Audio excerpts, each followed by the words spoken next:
brillante, toute science, beauté et merveille. L'Éternel règne. Il est revêtu de majesté. L'Éternel est revêtu des saints de force. Aussi le monde est ferme et ne chassait pas. Ton trône est établi dès les temps anciens. Tu existes de toute éternité. Les fleuves élèvent, ô Éternel, les fleuves élèvent leur voix. Les fleuves élèvent leurs ondes retentissantes. Plus que la voix des grandes, des puissantes eaux, des flots impétueux de la mer. L'Éternel est puissant dans les lieux célestes. Tes témoignages sont entièrement véritables. La sainteté convient à ta maison, ô Éternel, pour toute la durée du temps. Amen. Oui, Seigneur, pourquoi ne pas te rendre gloire? Pourquoi ne pas élever ton nom, Éternel Dieu, toi qui existes par toi-même, toi qui as pris soin de nous depuis notre temps d'enfance, Éternel Dieu. Oui, Seigneur, pendant des moments difficiles, toi tu as toujours été à côté de nous, Père. Lorsque nous nous rappelons de ta bonté, lorsque nous nous souvenons des œuvres dans notre vie, Éternel Dieu, nous ne pouvons pas les compter. Reçois seulement nos adorations, nos actions de grâce, Père. Parle-nous maintenant avec les serviteurs que tu as préparés. Nos cœurs assoiffés, des amas sont là devant toi, Seigneur, pour écouter ce que toi tu me dis. Des oracles, Éternel Dieu. Alimente-nous encore ce matin, Éternel Dieu. Que ton Saint-Esprit puisse interpréter ta parole, Éternel, pour que nous puissions comprendre quelle est ta volonté pour nous pendant la journée d'aujourd'hui, pendant notre vie, Père. Parle-nous et écoutons au nom de Jésus. Amen. Amen. Nous sommes debout. Mais au fond, pour les catholiques. Les catholiques sont très disciplinés quand ils entrent dans leur temple. Quand un catholique entre dans l'église, le premier geste est sur le respect. Et nous, les protestants, nous avons tout démocratisé, ça fait que nous avons désacralisé même la parole. L'église par son propre sang. Le Seigneur a versé son sang pour son église. Et enfin, nous allons lire dans Luc chapitre 11, versets 1 à 13. Mais j'aurais bien voulu qu'on commence au verset 5. Luc chapitre 11, versets 1 à 13. Et nous commençons par le 5 Seigneur. Nous commençons ce verset par le départ. Il est ainsi encore. Si l'un de vous a un ami et qu'il aille de trouver un millier de l'ennui pour lui dire, ami, prête-moi ma peine, car un de mes amis est arrivé de voyage et je n'ai rien à lui offrir. Mes enfants et moi sommes au lit. Je ne puis me lever pour te donner le pain. Je vous l'ai dit, même s'il ne se levait pas pour lui donner, parce que c'est son ami, il se lèverait à cause de son opportunité et lui donnerait tout ce dont il a besoin. Et moi, je vous dis, demandez et l'on vous donnera. Cherchez et vous trouverez. Frappez et l'on vous ouvrira. Car quiconque demande reçoit, celui qui cherche trouve, et l'on ouvre à celui qui frappe. Quel est parmi vous les pères qui donnera une pierre à son fils s'il lui demande du pain, ou s'il lui demande un poisson, lui donnera-t-il un serpent au lieu des poissons? Ou s'il demande un œuf, lui donnera-t-il un scorpion? Si donc, méchants comme vous l'êtes, vous savez donner de bonnes choses à vos enfants, à combien plus forte raison le Père Céleste donnera-t-il le Saint-Esprit à ceux qui les lui demandent? Amen. Seigneur notre Dieu, nous allons écouter comme personne humaine. Nous voulons que ton esprit sanctifie, bénisse cela pour notre esprit qui est en nous, afin que nous soyons ainsi édifiés ce matin. Nous t'avons ainsi prié au nom de Jésus. Amen. Asseyons. S'il y a quelqu'un qui ne me connaît pas, Ah oui. Est-ce qu'il y a quelqu'un qui ne me connaît pas? Ah, je vois la maman réagir. Vous avez raison, maman. Oui, moi c'est Papa Mouma. Le révérend Tata a l'habitude de m'appeler l'ancien des anciens. Je suis dans cet assemblée maintenant, je crois. Je suis le tout dernier qui soit resté maintenant depuis le début de cette église.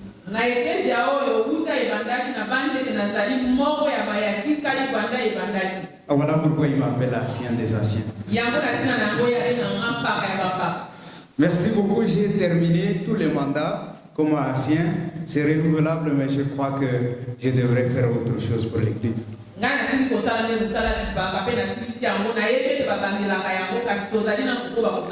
Je suis en train de croire qu'il y a beaucoup de ministères que le Seigneur met à notre service pour nous pouvoir servir le Seigneur.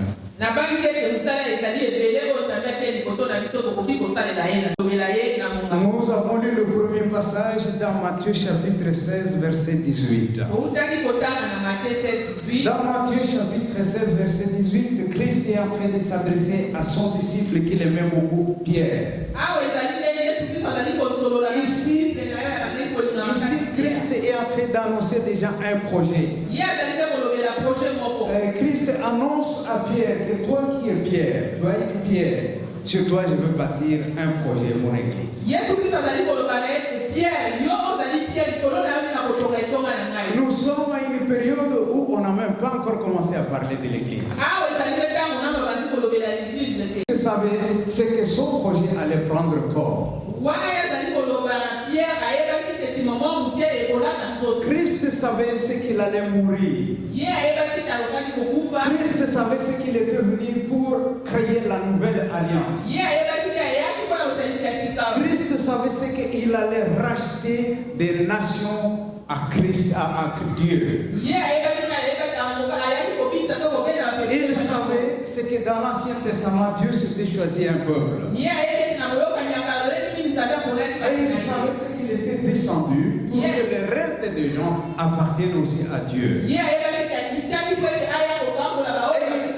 Et il savait ce que cela allait se passer dans le projet de l'Église. Et c'est ce projet-là pour lequel il envoie ses 12 disciples dans Matthieu chapitre 28, Matthieu chapitre 20, verset 28, où il dit, allez-y, faites de toutes les nations des disciples.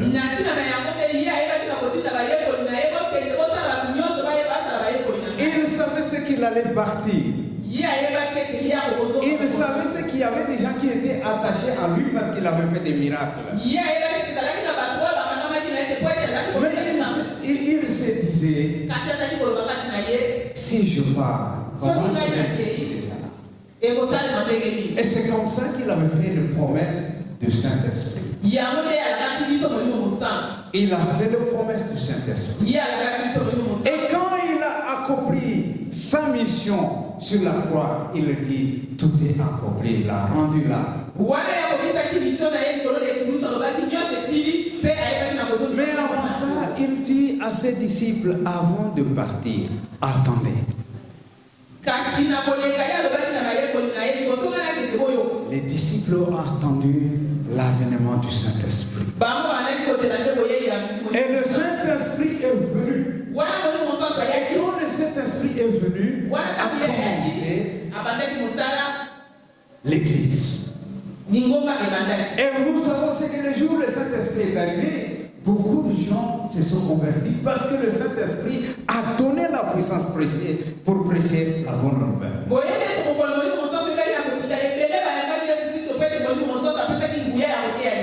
Et quand le Saint-Esprit est arrivé, beaucoup de gens étaient convertis. Mais alors tous ces gens-là qui étaient convertis des différentes races, des différentes tribus, des différentes langues, qu'est-ce qui allait les lier?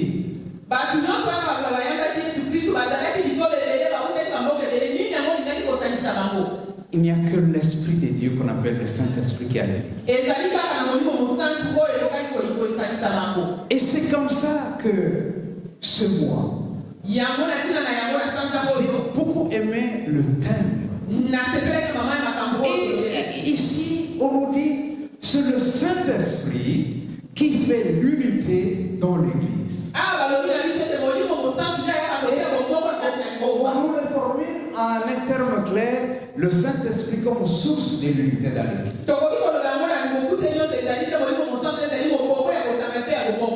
Dans l'Église aujourd'hui, on peut trouver des blancs. On trouve des noirs, on trouve des loubara, on trouve des lokele, on trouve des lendou, on trouve des nadés, et tous ces gens-là, il n'y a qu'un esprit de Dieu qui les unit.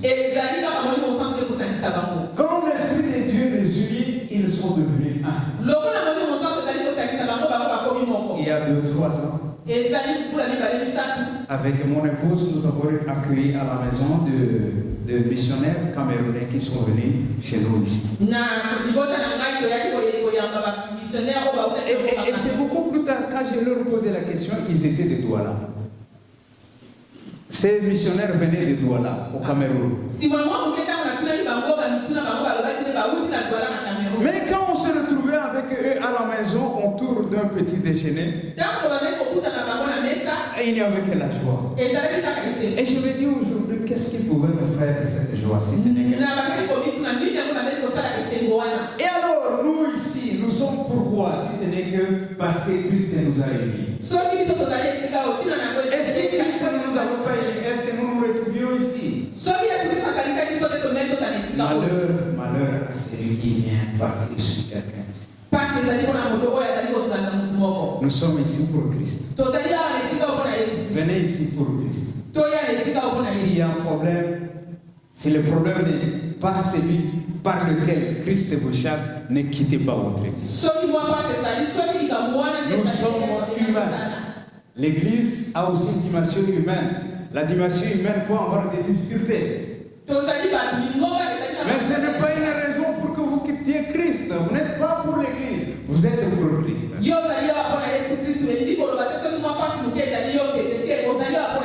Merci beaucoup parce que nous avons compris que nous sommes pour Christ. Le mois de juin, nous avons parlé de Saint-Esprit comme source de l'unité dans l'Église. Le premier dimanche du mois, notre pasteur, le révérend Malemeko, nous a parlé, il nous a défini l'Église.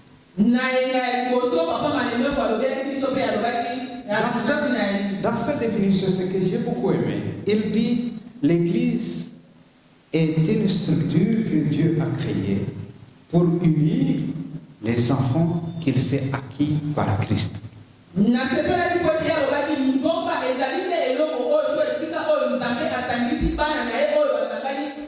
Et c'est comme ça qu'il y a une église qu'on ne sait pas voir, qu'on ne sait pas toucher, qu'on appelle église corps de Christ.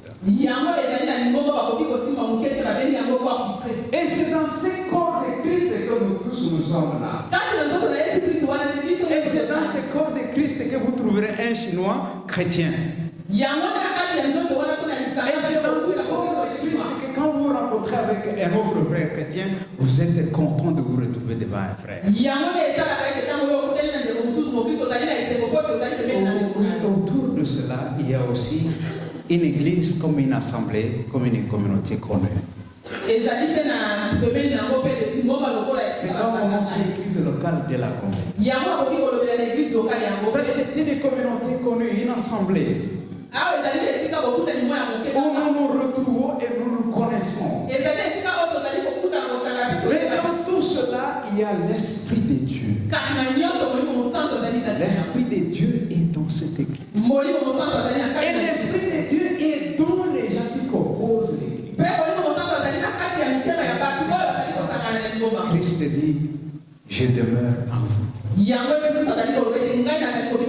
demeure en nous comme esprit. Et nous demeurons aussi à Christ. Et nous demeurons en lui comme esprit. Ça signifie quoi? Ça en nous, Dieu a placé son esprit depuis la création. Cet esprit qu'il a soufflé en nous. Et cet esprit-là est en communication avec nous. Et Christ est venu pour activer cet esprit.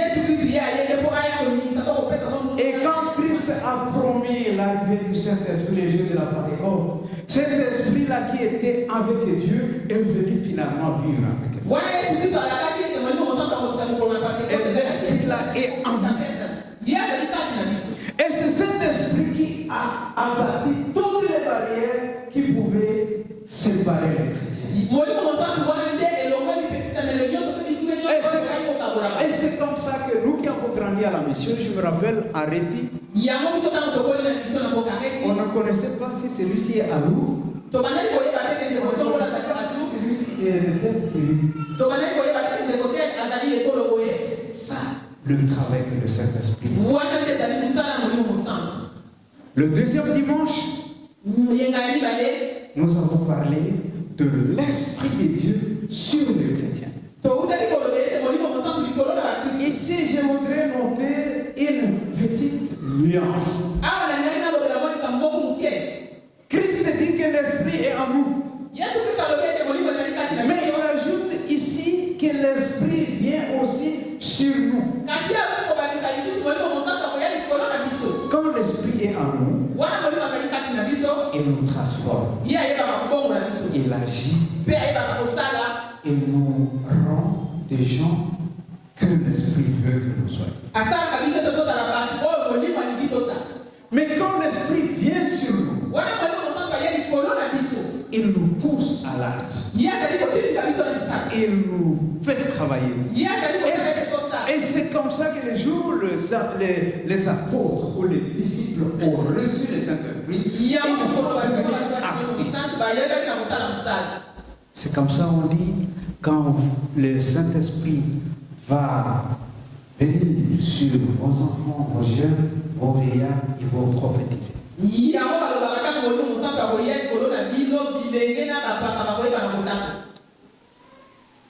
L'Esprit de Dieu est en nous, il est sur nous. Le dimanche dernier, nous avons vu Jean-Baptiste a baptisé Jésus du baptême de l'eau. Jean-Baptiste dit, je suis incapable de faire plus que ça. Il dit, celui qui va vous baptiser de l'Esprit, c'est Christ. C'est Christ qui nous baptise. Et c'est de ce besoin que nous avons. C'est ce besoin que nous avons maintenant. Et c'est comme ça qu'on nous dit aujourd'hui. Le Saint-Esprit est accordé quand nous le demandons dans nos prières. Oui, il est à nous. Mais il dort parce que nous ne lui donnons pas sa place. Mais pour qu'il agisse, il faut que Dieu l'active. Il faut que Dieu nous transforme. Il y a des choses que nous devrons faire. Ce matin, nous voulons dire, le Saint-Esprit nous est accordé quand nous le demandons. Déjà, Christ l'a prouvé.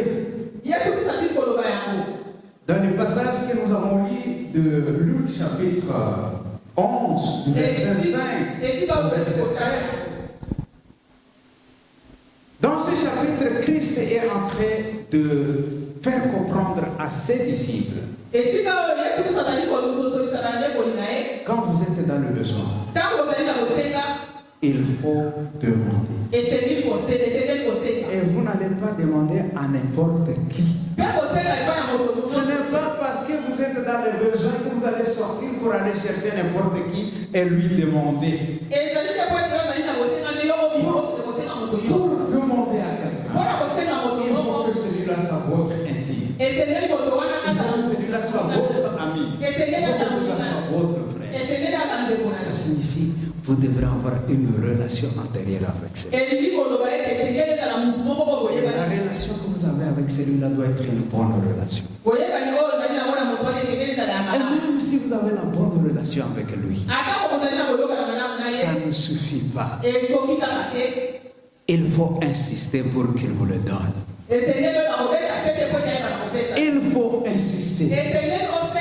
Il faut continuer à demander. Et Christ clôture en disant ceci. Vous les humains, vous avez un cœur méchant. Vous ne voulez pas donner. Même à vos proches. À vos intimes. Vous ne donnez que si on insiste. Si l'homme pleure, il vous harcèle et alors vous lui donnez. Parce que vous avez le cœur méchant. Alors Dieu, qui est défini par rapport à l'homme comme l'amour. Dieu est amour. Mais alors cet amour-là, qui est le caractère de Dieu, est-ce que ça ne peut pas faire que Dieu vous donne ce que vous demandez aussitôt?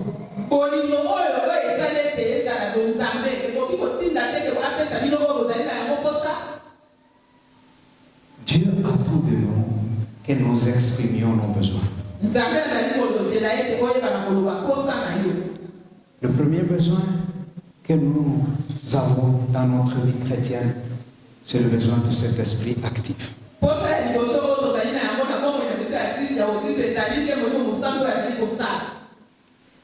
Le Saint-Esprit actif, pourquoi? Pourquoi nous avons besoin d'un esprit actif?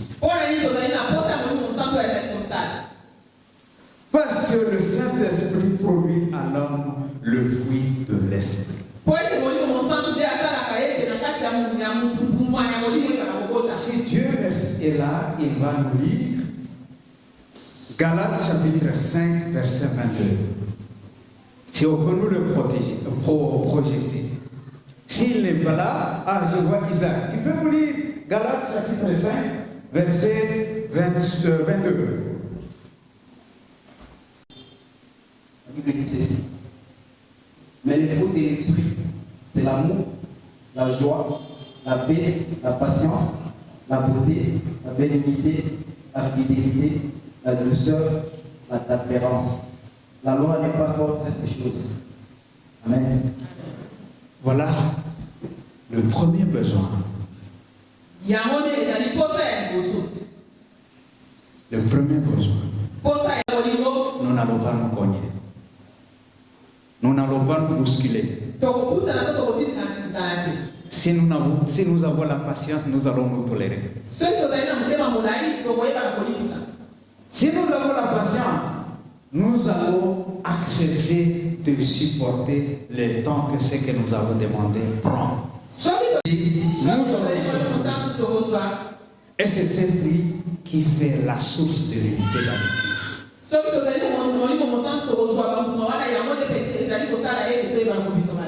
Le Saint-Esprit en nous donne aussi l'amour de Dieu. C'est ce que nous lisons dans Romains chapitre 5. Dans son épître aux Romains, Paul dit ceci: quand nous sommes remplis du Saint-Esprit, nous aimons Dieu, et ceci de tout notre cœur, et nous le servons inconditionnellement.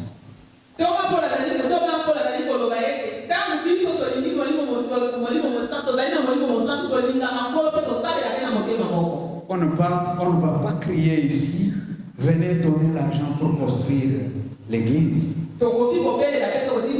Si l'Esprit de Dieu est actif en nous, nous allons donner sans condition. Et je crois que c'est à cela qu'on doit travailler. Au lieu de crier, c'est à cela qu'on doit travailler. J'ai beaucoup aimé un serviteur dire ceci. Il dit dans son église, On n'est même pas le panier ici. Le panier est à la porte. Chacun, quand il vient à l'église, il sait là où il doit mettre son offrande. Parce que l'offrande est l'expression de notre amour envers Dieu. C'est notre adoration. C'est notre reconnaissance envers Dieu. Et il n'y a que l'Esprit qui crée cela. Dans 1 Thessaloniciens chapitre 1 verset 5, l'apôtre Paul déclare que l'homme prêche la parole, mais c'est l'Esprit qui donne la puissance à l'homme pour persuader ceux qui écoutent la parole. Et c'est le Saint-Esprit qui donne cette puissance à la parole humaine.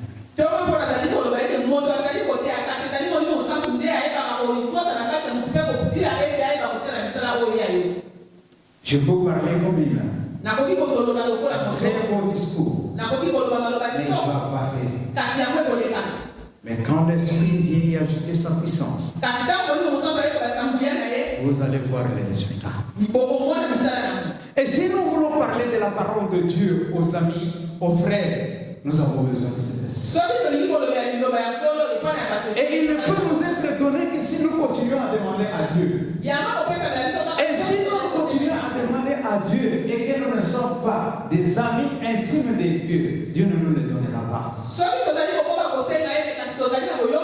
Ça signifie nous devons faire de Dieu notre Dieu.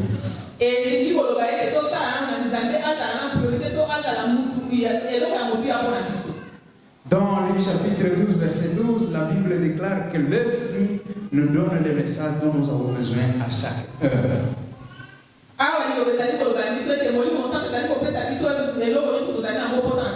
Quand quelqu'un est rempli de l'Esprit, il vous dit ce qui vous touche. Et vous vous demandez d'où vient cette bonne parole qui vous touche.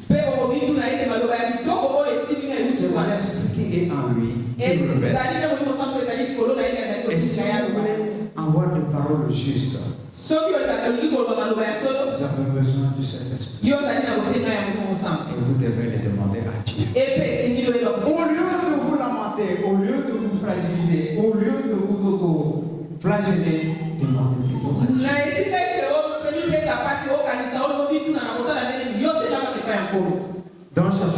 Dans Jean chapitre 14, verset 6, la Bible nous déclare que le Saint-Esprit rappelle à l'homme le sacrifice de Christ sur la croix.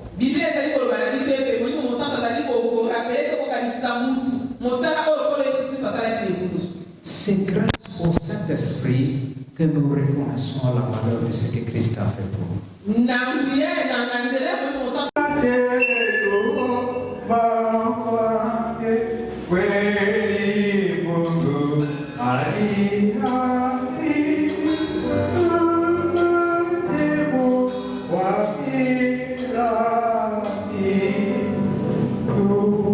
Que Dieu bénisse sa parole. Amen, amen. Nous avons compris, ainsi dit l'Éternel, l'instruction de Dieu pour nous aujourd'hui, que le Saint-Esprit soit activé à la vie. Amen, amen. Et cela va faire aussi le sujet de notre intercession aujourd'hui. Je vais lire la chorale et je vais nous appeler tous à être debout pendant ce moment d'intercession. La première chose que nous allons demander, c'est qu'il y ait le Saint-Esprit soit là.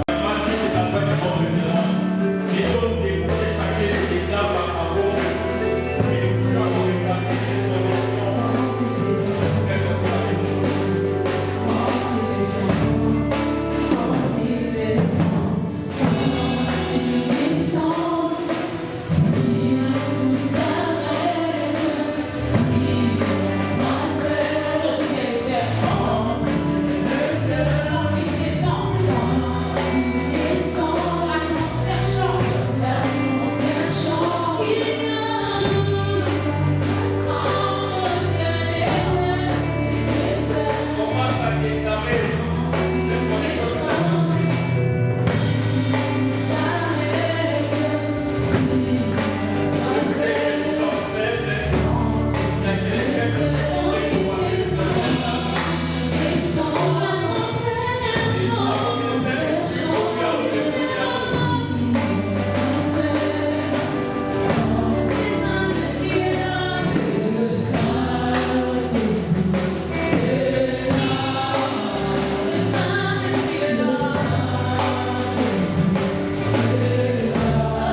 devons poser des questions à Dieu.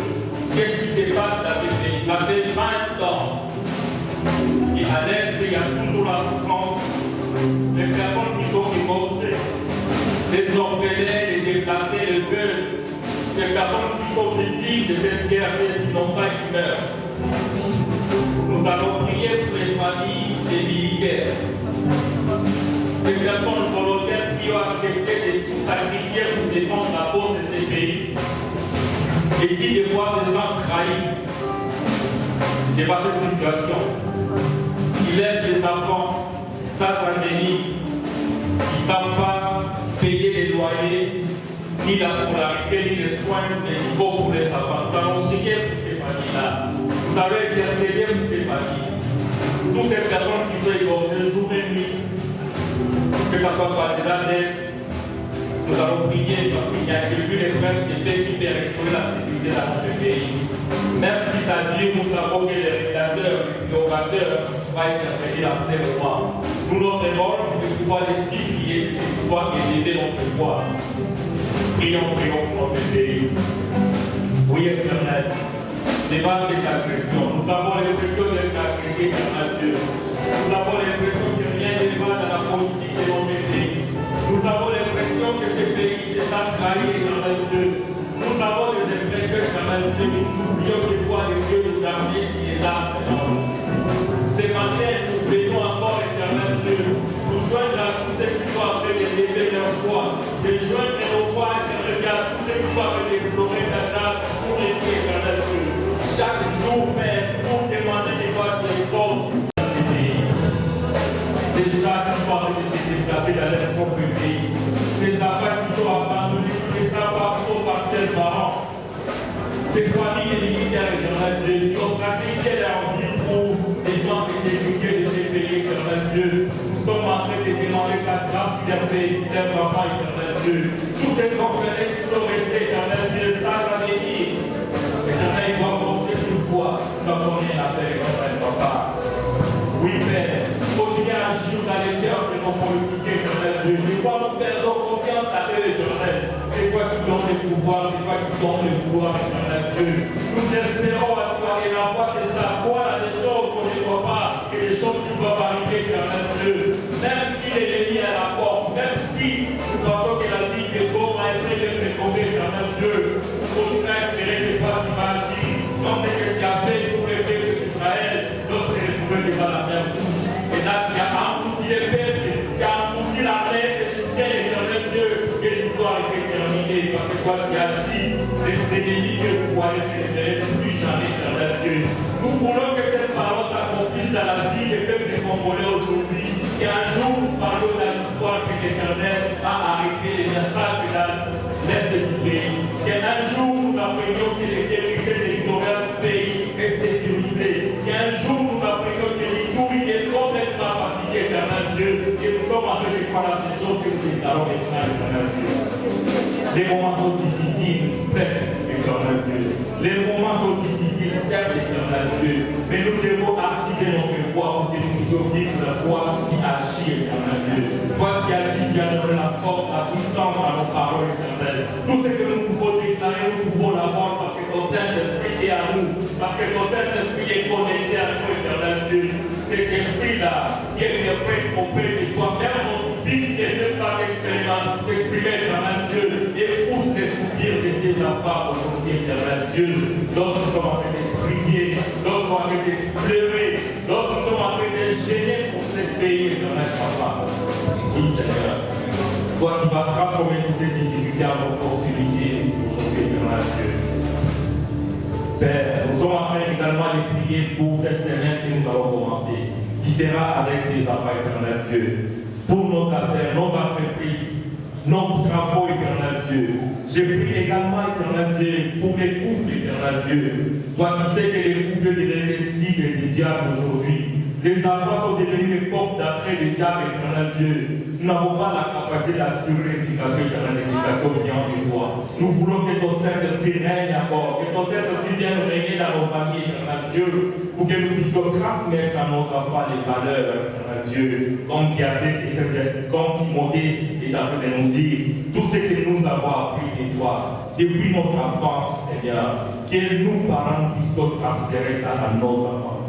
Il y a des couples éternels qui sont sur les points d'être brisés, éternel Dieu. L'amour a cessé, l'union a cessé, éternel Dieu. Et pitié, Seigneur. Toi, tu as dit, les mariages doivent être honorés, éternel Dieu. L'adultère est entré dans les couples, Seigneur. Les mensonges sont entrés dans les couples. Et tout cela, c'est des ruses du diable, Père. Aujourd'hui, nous sommes en train de déclarer la restauration dans les couples, éternel Dieu. Aujourd'hui, nous sommes en train de déclarer que l'amour puisse revivre dans ces couples, éternel Dieu. Oui, Seigneur, nous sommes en train de prier également pour ton Église. Le Saint-Esprit a cessé d'agir, éternel Dieu, dans la plupart des églises. Aujourd'hui, toi, tu nous as recommandé de désirer ce Saint-Esprit éternel pour qu'il y ait l'union, pour que l'amour, l'unité puisse revenir, éternel Dieu. Pour que tout ce que toi tu as promis pour dire, voici ceux qui vont accompagner, ceux qui vont croire à mon nom. Et c'est là que les gens vont nous appeler chrétiens, éternel Dieu. Que nous puissions encore témoigner de Christ à travers nos comportements, à travers nos œuvres, éternel Dieu. Restaure encore l'image. Laisse que ton Saint-Esprit qui donne la sagesse, que ton Saint-Esprit qui transmet la force, éternel Dieu, puisse te conduire pour qu'il puisse faire pour que toi tu aies la donner, éternel Dieu. Nous sommes en train de prier, éternel Dieu, pour toutes les personnes à qui toi tu as donné des dons particuliers. Que ces dons soient activés aujourd'hui, éternel Dieu. Que les Saint-Esprit puissent activer ces dons pour qu'ils puissent continuer à édifier ton Église, éternel Dieu. Aujourd'hui, fais-nous découvrir clairement quels sont les dons spirituels que toi tu as donnés à chanter d'entre nous. Oui, Seigneur. Merci pour ta bonté. Merci pour ta grâce. Merci parce que toi tu exauces à nos prières. Nous te prions au nom de Jésus. Nous allons demander à Papa Adima de venir clôturer notre équipe d'aujourd'hui et de proclamer la grâce de Dieu sur ses enfants aujourd'hui et prier également pour les offrandes qui ont été offertes.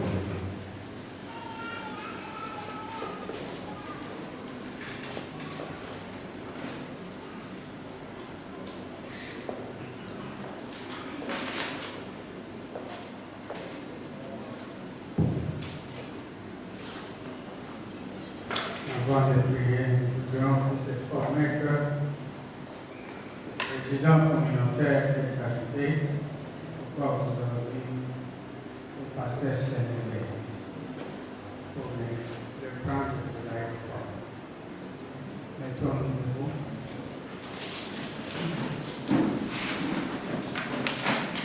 Père, nous te disons merci parce que tu étais au milieu de nous.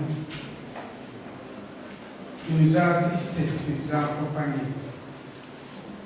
Depuis le premier culte jusqu'à ce moment-ci.